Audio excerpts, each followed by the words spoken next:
어버이 주일이며 동시에 어버이 날입니다. 사실 오늘 같은 날은 많은 말이 필요가 없습니다. 이 한마디 속에 모든 것을 담을 수가 있습니다. 같이 하겠습니다. 효도합시다. 효도합시다. 부모에게 효도하는 것은 어느 나라, 어느 민족이나 당연한 것으로 여깁니다. 이 가족을 사랑한다는 것, 이것은 본능적인 것입니다. 정상적인 보통 사람은 다 가족을 사랑합니다. 그러나 이 가족 사랑에도 차이는 있는 것 같습니다. 내리사랑이라고 그러죠. 부모가 자녀를 사랑하는 것과 자녀가 부모를 사랑하는 것은 조금 다른 것 같습니다. 본능의 정도를 따진다면 부모가 자녀를 사랑하는 그 본능의 강도가 훨씬 강한 겁니다. 그리고 훨씬 오래 지속이 되죠. 자녀들은 부모를 사랑하지만 출가하게 되면 또 다른 가족을 이루고 그 가족에 더 집중하게 되는 것 같습니다. 그러나 부모는 눈을 감을 때까지 자녀들을 걱정하고 사랑합니다. 그러다 보니까 자녀가 부모를 사랑하는 것에는 강조가 필요합니다. 의지를 동원해야 될 때도 있고요. 그래서 어버이날도 필요하고 어버이 주일도 필요한 거죠. 오늘은 어버이날입니다. 예배를 마치고 다들 부모님을 찾아가기를 바랍니다. 우리가 자주 부모님을 찾아뵈면 좋겠지만 형편상, 거리상 그러지 못할 때도 있잖아요. 오늘은 마침 주일이고 쉬는 날이니까 여러분 다들 부모님 찾아가시기를 바랍니다. 부모님 계신 분들은 지금 아멘을 다 하신 거죠? 전화해서 전화로 때우지 말고 어린이날 자녀들 데리고 멀리 나갔던 것만큼 부모님에도 최소한 하시기를 바랍니다. 참고로 저는 어린이날 집에 있었습니다. 부모님께 가실 때 빈손으로 가지 말고 반드시 용돈을 준비해서 가시기를 바랍니다. 그리고 맛있는 식사를 대접하시길 바랍니다. 물론 제가 이렇게 말씀드리지 않아도 여러분들이 알아서 훨씬 더 잘할 줄로 믿습니다. 여러분이 부모님을 찾아뵙는데 부모님을 모시고 사는 형제가 있다고 한다면 여러분은 간혹 가서 부모님을 뵙는 사람이고, 그러면 내 형제가 부모님에게 서운하게 하는 것, 섭섭하게 하는 것, 부족하게 하는 것이 보일 수도 있습니다. 그러나 그것을 지적하거나 뭐라고 하지 않기를 바랍니다. 간혹 찾아가서 어머니 아버지에게 따뜻하게 한 자녀보다 맨날 싸우고 살더라도 모시고 사는 자녀가 효자인 겁니다. 가면 부모님 모시고 사는 형제가 있다면 고생한다고 격려해주고 위로해주고 생활비라도 보태주고 오시기를 바랍니다. 아멘도 안 하시네. 그렇게 하시길 바랍니다. 오랜만에 부모님을 뵙고 나면 부모님의 부족한 부분이 보일 수도 있습니다. 아우, 우리 엄마 왜 저래? 아우, 우리 아빠 왜 저래? 그런 모습이 보일 수도 있습니다. 그때는 이렇게 이해하시길 바랍니다. 같이 해봅시다. 원래 그런다. 원래 그런다. 평생을 그렇게 살아왔어요. 평생 살아온 모습이 현재의 부모님의 모습을 만들었습니다.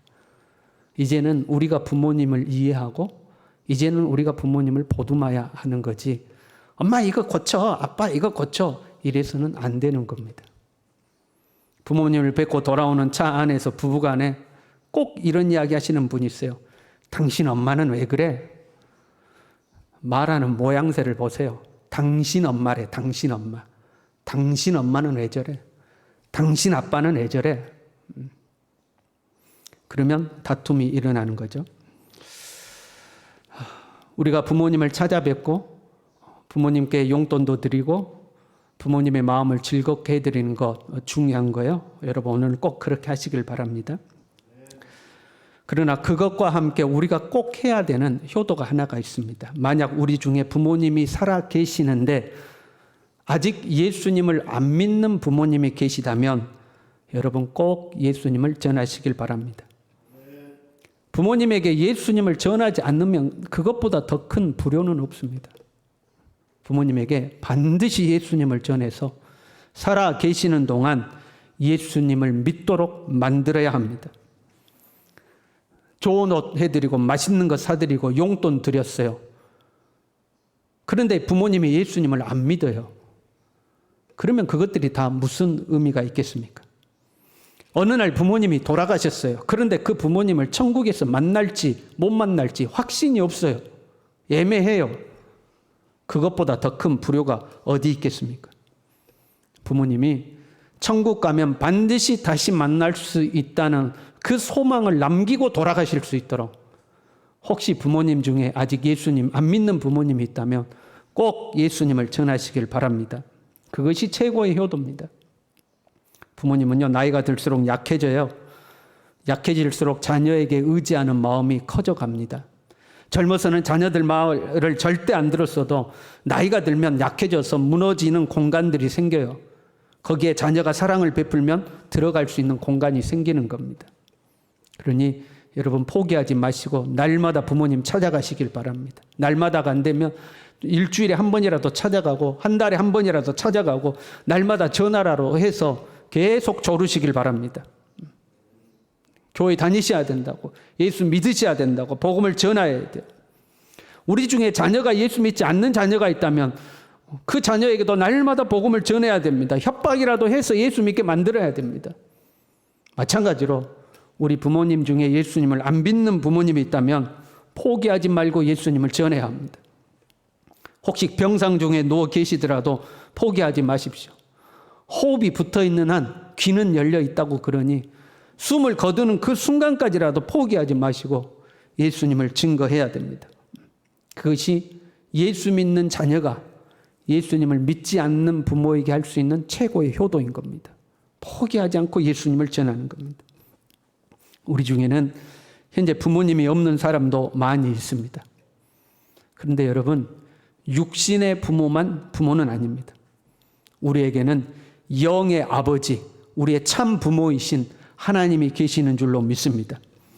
우리는 원래 본질상 진노의 자녀였습니다. 이 세상 풍조를 따르고 마귀를 따르던 사람들이었습니다. 그런데 예수님을 믿음으로 영접하는 자, 곧 그 이름을 믿는 자들에게 하나님의 자녀가 되는 권세를 주신 줄로 믿습니다. 오늘 본문 6절에도요, 너희가 아들임으로 하나님이 그 아들의 영을 우리 마음 가운데 보내사 아빠, 아버지라 부르게 하셨느니라. 우리는 하나님을 아빠라고 부르는 거예요. 하나님을 아버지라고 부르는 거예요. 하나님이 우리의 아빠, 아버지가 되는 줄로 믿습니다. 우리는 하나님의 자녀가 된 줄로 믿습니다. 그러면 아버지 하나님께 효도하시기를 바랍니다. 육신의 부모에게만 효도하는 게 아니에요. 우리의 하나님 아버지에게도 효도를 해야 되는 거예요. 성경은 부모를 공경하라고 가르칩니다. 단순한 가르침이 아니라 상당히 엄격한 가르침입니다. 신명기 21장 18절부터 이렇게 되어 있습니다. 좀 길지만 읽어드리겠습니다. 사람에게 완악하고 패역한 아들이 있어 그의 아버지의 말이나 그 어머니의 말을 순종하지 아니하고 부모가 징계하여도 순종하지 아니하거든 그의 부모가 그를 끌고 성문에 이르러 그 성읍 장로들에게 나아가서 그 성읍 장로들에게 말하기를 우리의 이 자식은 완악하고 패역하여 우리 말을 듣지 아니하고 방탕하며 술에 잠긴 자라 하면 그 성읍의 모든 사람들이 그를 돌로 쳐 죽일지니 이같이 내가 너희 중에서 악을 제하라.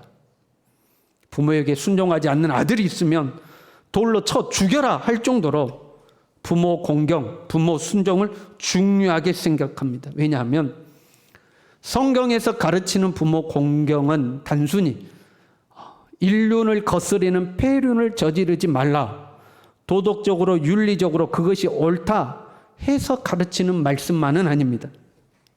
부모를 공경하는 것은 우리의 참 아버지가 되시는 하나님을 공경하는 것을 가르치는 겁니다. 부모를 공경함을 통해서 하나님을 공경하는 법을 가르치고 있는 겁니다. 에베소서 6장 1절에요. 자녀들아 주 안에서 너희 부모에게 순종하라. 이것이 옳으니라. 왜 부모에게 순종해야 되는가? 이스라엘은 가정에서 신앙교육이 이루어졌습니다. 13세 이전에는 어머니가 하나님의 말씀을 가르쳤습니다. 13세가 넘어가면 아버지가 하나님의 말씀을 가르쳤습니다. 부모의 가르침이란 부모의 고집, 부모의 주장, 부모의 자존심, 부모의 꿈, 부모의 이상, 이것을 자녀에게 가르치는 것이 아니라 하나님의 말씀을 가르치는 겁니다. 그래서 부모에게 순종하는 것은 곧 부모가 가르치는 하나님 말씀에 순종하는 것이 됩니다. 부모를 거역하는 것은 부모가 가르치는 하나님의 말씀을 거역하는 것이 됩니다. 그래서 부모에게 순종하라고 한 거예요. 부모에게 순종하는 것이 곧 하나님께 순종하는 것이기 때문에 그렇습니다. 부모 공경을 통해서 하나님 공경하는 것을 배우는 겁니다. 하나님이 우리 아버지 되심이 여러분 확실하십니까? 하나님이 우리 아버지 되는 것을 확실히 믿으십니까? 그러면 하나님께 효도하시기를 바랍니다. 우리 옆 사람과 인사하겠습니다. 하나님 아버지에게 효도하십시오. 예, 육신의 부모에게 효도하듯이 하나님 아버지에게도 효도를 해야 되는 거예요. 그러면 어떻게 하나님께 효도를 할까 하는 겁니다. 사람의 효도를 생각할 때 그렇습니다. 일반적인 효도란 느낌이 이래요. 부모가 나이가 들어감에 따라 점점 약해집니다. 몸도 약해지고 경제력도 약해지고 사회적인 지위도 약해지고 모든 것이 약해집니다. 반면에 자녀는 사회적 지위도 높아지고 경제력도 좋아지고 명예도 높아집니다. 강해진 자녀가 약해진 부모를 지극정성 모시면 우리가 참 효자야, 참 효녀야 이렇게 이야기를 합니다. 그렇죠? 그런데 아버지가 경제력이 좋습니다. 사회적 지위도 있습니다. 명예도 있습니다. 건강합니다. 아쉬울 것이 없습니다. 자녀보다 아버지가 더 잘 나갑니다. 그 아버지를 섬기고 사는 아들을 보고 참 효자야 이런 말은 잘 안 나옵니다. 그것도 효도는 효도입니다. 그럼에도 불구하고 참 저 집 아들 효자야, 참 저 집 딸 효녀야 그렇게 이야기는 하진 않죠. 대부분 부모가 연약해졌음에도 불구하고 잘 섬기고 모시는 그림을 효도라고 말하는 경우가 많습니다. 그런데 생각해 봐요. 우리 하나님 아버지는 지혜와 능력이 무궁하십니다. 하늘도 하나님의 것이요 땅도 하나님의 것입니다. 보이는 세계와 보이지 않는 세계 모든 것이 하나님의 것입니다. 이 하나님은 나이가 드시지 않습니다. 병들지도 않습니다. 쇠약해지지도 않습니다. 하나님과 우리를 비교하면 감히 비교할 수 없을 정도로 하늘이 땅보다 높음처럼 우리보다 훨씬 높으신 분입니다. 연약한 우리가 어떻게 이 하나님께 효도를 할 것인가 하는 거죠. 에베소서 6장 1절 말씀이 우리에게 힌트를 주고 있습니다. 자녀들아 주 안에서 너희 부모에게 순종하라 이것이 옳으니라. 하나님께서 원하시는 효도는 무엇인가? 순종입니다. 부모 공경을 통해서 하나님은 공경을 배운다고 그랬죠. 그런데 하나님께서 그 부모 공경에 있어서 가장 강조하는 게 뭐냐? 순종하라 하는 거예요. 왜? 하나님을 섬김에 있어서 최우선이 순종이기 때문에 그렇습니다. 우리가 하나님께 효도할 수 있는 첫 번째 방법은 순종하는 겁니다. 하나님은 순종을 기뻐하십니다. 사무엘상 15장 22절에요. 순종이 제사보다 낫고 듣는 것이 순양의 기름보다 낫다. 이렇게 나와서 앉아서 예배드리는 것보다 하나님께 순종하는 것을 하나님이 훨씬 기뻐하신다는 거예요. 반대로 불순종을 싫어하시죠. 엄청 싫어하십니다. 이는 거역하는 것은 점치는 죄와 같고 완고한 것은 사신 우상에게 절하는 죄와 같음이라. 점치고 우상 섬기는 것과 똑같다. 불순종은 하나님이 극도로 싫어하시는 겁니다. 여러분 하나님의 말씀에 순종하고 사시길 바랍니다. 하나님께 순종하며 사시길 바랍니다. 이것이 하나님을 기쁘시게 해드리는 거예요. 이것이 하나님께 효도하는 거예요. 그리고요 우리가 하나님께 효도해야 되는 또 다른 중요한 방법이 있습니다. 본문에요. 하나님께서 우리를 아들로 삼으신 이유가 기록되어 있습니다. 7절에요. 아들이면 하나님으로 말미암아 유업을 받을 자니라. 아들이면 하나님으로 말미암아 유업을 받을 자니라. 유업을 받는다는 것은 상속자다 그런 말이에요. 그렇죠? 아들이니까 상속자겠죠?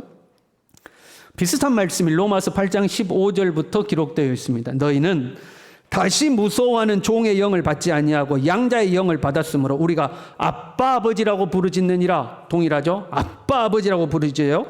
성령이 친히 우리의 영과 더불어 우리가 하나님의 자녀인 것을 증언하시나니 자녀이면 또한 상속자 곧 하나님의 상속자요 그리스도와 함께한 상속자다. 하나님을 우리가 아빠 아버지라고 부르는 자녀가 되었는데 그 자녀는 하나님의 상속자요 그리스도와 함께한 상속자다 하고 기록하고 있습니다. 하나님은 왜 우리를 자녀 삼으셨는가? 하나님의 상속자를 만들기 위해서, 하나님의 나라를 우리에게 기업으로 물려주기 위해서 우리를 상속자로 삼으신 거예요. 하나님 나라의 통치자를 삼으시는 겁니다.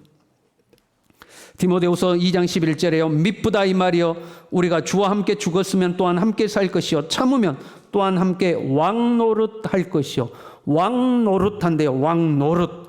통치자로서의 삶을 살게 된다 이 말이에요. 계시록 22장 5절에요.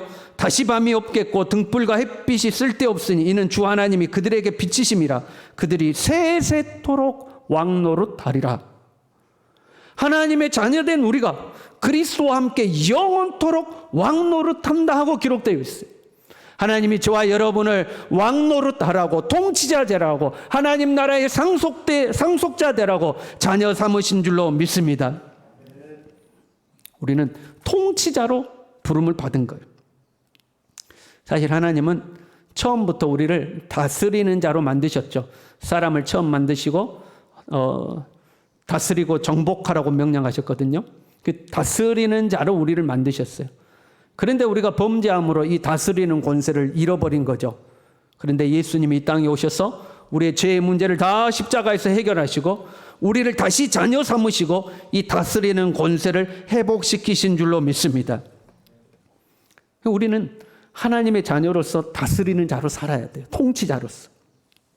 우리가 사는 동안요, 우리는 두 발을 이 땅에 딛고 살아가지만 우리의 시민권은 하늘에 있는 줄로 믿습니다. 하나님 나라에 소속된 사람이요. 비록 이 세상에 살지라도 이 세상의 다스림을 받으면 안 되는 사람들. 우리는 세상의 다스림을 받는 자가 아니라 오히려 그리스도와 함께 통치하는 자로 살 수 있어야 해요. 그것이 하나님이 우리를 자녀 삼으신 이유예요. 돈에 흔들리면 안 돼요. 이 세상 명예에 흔들리면 안 돼요. 이 세상 쾌락과 향락과 이 세상 화려함에 흔들리면 안 돼요. 우리는 그런 사람이 아니에요. 오히려 이런 세상을 거슬러서 하나님의 나라를 확장시키는 사람인 줄로 믿습니다. 가정을 하나님의 통치로 다스리는 사람, 내가 가는 곳이 어디든지 하나님의 통치를 행할 수 있는 사람, 그 통치를 행하는 자로 우리가 부름을 받았어요. 세상이 우리를 통치하는 것이 아니라 우리가 세상을 통치하고 세상을 변화시키며 살아야 한다 이 말이에요. 그런데 예수님 믿었어요? 하나님의 자녀가 되었어요? 그럼에도 불구하고 우리가 어린 아이와 같이 되어 있으면 여전히 세상의 종노릇을 하는 거예요. 1절 말씀에요. 유업을 이을 자가 모든 것의 주인이나 어렸을 동안에는 종과 다름이 없다. 우리의 신앙이 어리면, 우리의 믿음이 어리면 통치하는 자로, 다스리는 자로, 하나님 나라의 상속자로 사는 것이 아니라 오히려 세상의 종노릇 하더라 이 말이에요. 적당한 비유가 될지 모르겠어요. 저와 여러분이 대기업 회장님이라고 한번 가정해봐요. 여러분 이제 대기업 회장님입니다. 나이가 들어서 여러분 이제 은퇴를 해야 될 것 같아요. 그래서 이 회사를, 이 기업을 누군가에게 물려줘야 돼. 누구에게 물려주겠어요? 여러분 자녀에게 물려주지 않겠어요? 여러분이 아들 하나 있어. 이 아들에게 물려주려고 그래요. 그러면 이 아들 후계자 훈련을 시키지 않겠습니까? 여러분 공부도 시키고 저 말단 사원에서부터 경험도 쌓게 만들고 어디 지방에 보내서 지방 지사에서 경험도 쌓게 만들면서 훈련을 시켜서 후계자 삼으려고 하지 않겠습니까? 때로는 고난 당하고 때로는 어려움 당하고 때로는 힘든 일이 있어도 그것들을 다 경험하면서 후계자 교육을 시키는 거죠. 그런데 이 아들이 나이가 30이 넘었는데 콧물 찍찍 흘리면서 엄마 치마폭에 쌓여서 살아요. 엄마 치마를 놓지 못해. 무슨 일만 있으면 엄마 하고 엄마한테 가고 그래요. 그 아들을 바라보는 아버지의 심정이 어떨 것 같습니까, 여러분? 나는 이 회사를 이 아들에게 물려주려고 하는데 이 아들은 지금 엄마 치마복에서 벗어나지를 못해요. 어떡하겠어요? 아니면 엄마 치마는 붙들질 않는데 이 아들이 아버지 돈 믿고 그냥 세상에 나가서 허랑방탕하고 친구들과 같이 돌아다니고 먹고 마시고 즐기는 일에만 신경을 써요. 그 아들을 바라보는 아버지의 마음이 어떨 것 같습니까? 하나님이 우리를 통치자로 불렀어요. 그런데 우리는 아직 어린 아이와 같아요. 믿음이 없어서 조금만 어려운 일이 있으면 그냥 돌부리에 걸려 넘어지듯이 넘어집니다. 돈의 노예가 되어서 아직도 바알과 아세라 쫓아다닙니다. 향락에 빠져서 당자처럼 방황하고 다니기 일쑤입니다. 경건은요, 실력이 없어가지고 기도도 못합니다. 예배도 못합니다. 봉사도 못하고 헌신도 못합니다. 조금 해보려다가 조금만 섭섭한 말만 들어도 자존심 상한다고 다 팽개치고 가버립니다. 그런 어린아이와 같은 우리의 모습을 볼 때 하나님 아버지의 마음이 어떻겠냐 하는 거예요. 하나님께 우리가 할 수 있는, 하나님의 마음을 즐겁게 해드릴 수 있는 것은요, 하나님의 자녀다움을 회복하는 겁니다. 하나님이 우리를 하나님 나라의 상속자로 불렀다면 하나님의 상속자다운 모습을 회복하는 겁니다. 이 땅에는요, 하나님의 나라와 어둠의 권세가 공존하고 있습니다. 어둠의 권세가 때로 우리를 공격합니다. 때로 우리를 유혹합니다. 때로 우리를 핍박합니다. 그럼에도 불구하고 세상에 흔들리지 아니하고, 세상 명예에 흔들리지 아니하고, 세상 권세에 흔들리지 아니하고, 세상의 향락과 즐거움에 흔들리지 아니하고, 하나님의 자녀로서의 품위를 잃지 아니하고, 가진 것이 없어도, 지위가 없어도, 명예가 없어도, 세상 사람들이 나를 볼 때는 우습게 볼지 몰라도 나는 하나님의 자녀이며 하나님 나라의 상속자라는 이 당당함을 가지고 믿음으로 한 걸음 한 걸음 살아갈 때에 하나님이 우리를 보실 때에 즐거워하지 않겠습니까? 하나님이 그런 모습을 보고 기뻐하지 않겠습니까? 내 자아와 내 욕심을 깨뜨려 버리고 하나님의 통치가 내 삶에 이루어지도록, 하나님의 나라가 내 삶에 이루어지도록 나를 버리고 하나님의 뜻에 순종하여 믿음으로 한 걸음 한 걸음 살아가는 우리의 모습을 볼 때에 하나님 아버지께서 흡족하지 않겠습니까? 우리의 자녀들을 보면요, 불안한 자녀가 있죠. 불안해. 이 아이가 커서 무엇이 될지, 이 아이가 인생을 헤쳐나갈지, 이 아이를 보면 불안한 자녀가 있어요. 그럼 항상 부모가 마음 졸이는 거예요. 어떤 자녀를 보면요, 마음이 놓이는 자녀가 있어요. 든든한 자녀가 있어요. 여러분, 하나님 아버지께서 우리를 볼 때 나는 어떤 자녀입니까? 하나님이 나를 보실 때 나는 어떤 자녀입니까? 나를 볼 때마다 하나님이 불안하고, 나를 볼 때마다 하나님이 아슬아슬하고, 나를 볼 때마다 하나님이 마음 졸여야 하는 어린 아이와 같은 세상에 통치당하는 혹시 그런 자녀는 아닙니까? 그렇게 허랑방탕하고 살다가 어버이날이라고 카네이션 들고 와서 어버이날 축하드려 그러면 부모님 마음이 좋겠습니까? 아버지 뜻대로 살아야 부모님 마음이 좋지 않겠습니까? 하나님이 우리를 바라볼 때 든든한 하나님의 자녀가 되시기를 바랍니다. 하나님이 우리를 바라볼 때 믿을만 하고 맡길만 하고 하나님 마음이 흡족할 만한 하나님의 성숙한 자녀가 될 수 있길 바랍니다. 이것이 우리가 하나님 아버지께 할 수 있는 효도인 것, 하나님 마음을 즐겁게 해드리는 것. 저와 여러분이 이 세상에 사는 동안 육신의 부모에게도 효자 효녀 될 수 있기를 바랍니다. 그리고 하나님 아버지께도 효도하며 살아가는 효자여 효녀로 살아갈 수 있기를 간절히 바랍니다. 함께 찬양하겠습니다.